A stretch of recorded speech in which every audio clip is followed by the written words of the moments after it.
anbiya'i wal mursalin nabiyina wa maulana Muhammadin sallallahu alaihi wasallam wa ala alihi wasahbihi ajmain, amma ba'du. Segala puji dan syukur kehadirat Allah Subhanahu wa taala yang maha tinggi, pemilik jiwa manusia yang murni, pemberi cinta yang hakiki.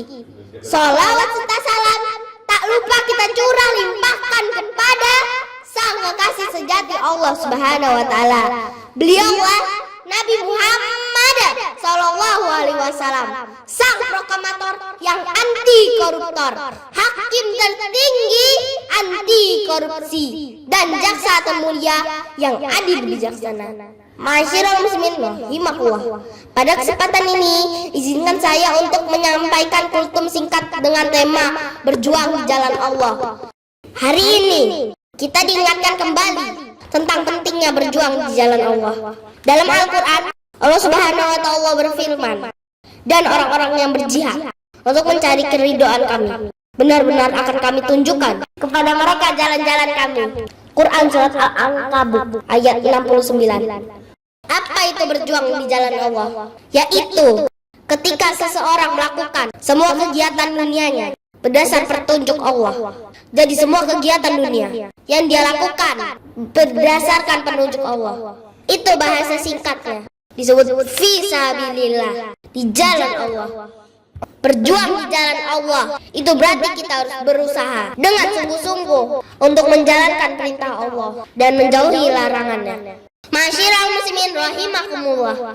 Saya ingin menyampaikan sebuah kisah yang berasalkan dari Al-Quranul Karim, Quran surat An-Nisa ayat 100. Pernah ada orang berbuat maksiat yang tak terlukiskan. Ada seorang yang pernah bunuh orang. Bunuhnya bukan 1-2 orang, tapi ratusan orang. Ketika Allah berkenan memberikan hidayah kepadanya, Masya Allah, tiba-tiba dia datang kepada seorang alim dan berkata, saya ingin berubah. Alim ini menyampaikan kepada orang yang dimaksud, Anda bukan berarti tidak bisa menjadi orang baik. Hanya Anda tinggal di lingkungan yang tidak mendukung Anda menjadi baik. Keluarlah dulu dari tempat itu. Pergilah ke majelis ilmu si fulan, tempatnya ada di sana.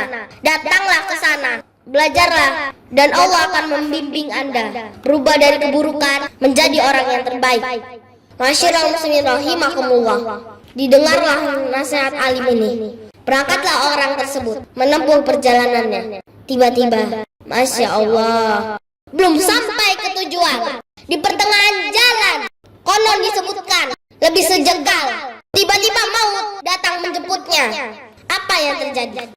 Langkahnya dihitung sebagai ibadah. Dalam deratnya dia beristighfar, tobat kepada Allah Subhanahu wa taala. Tobatnya menghadirkan cinta Allah. Quran surat Al-Baqarah ayat 222. Innallaha yuhibbut tawabin.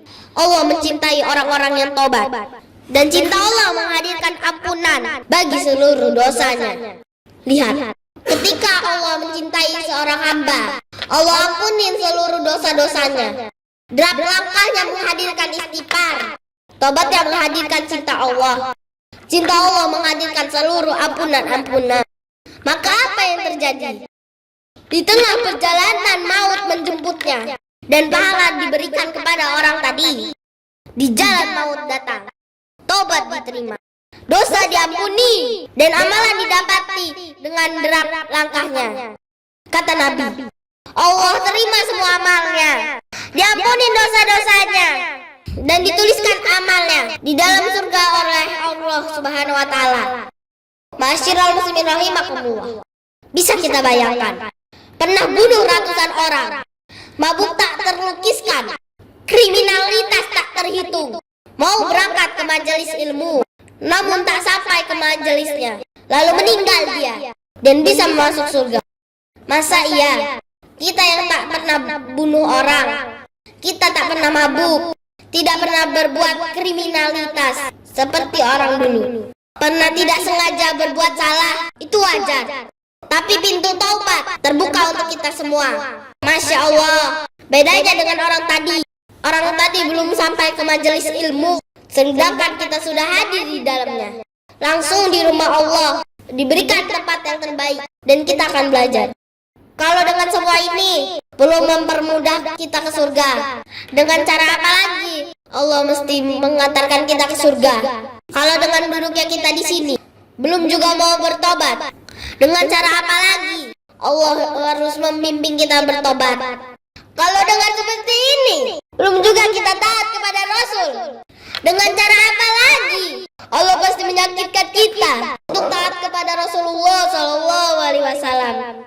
Karena itu teman-teman sekalian, mari kita belajarin ilmunya, dan ilmu itu akan membimbing kita insya Allah kembali kepada Allah sambil mengajak keluarga kita ke surga, insya Allah. Teman-teman sekalian, mari kita berjuang di jalan Allah dengan sungguh-sungguh. Mari kita jadikan Al-Quran dan hadis sebagai pedoman hidup kita. Mari kita berdoa kepada Allah agar kita dapat menjadi hambanya yang lebih baik. Demikian kultum singkat dari Kanza. Saya akhiri. Wabillahi taufiq wal hidayah. Wassalamualaikum warahmatullahi wabarakatuh.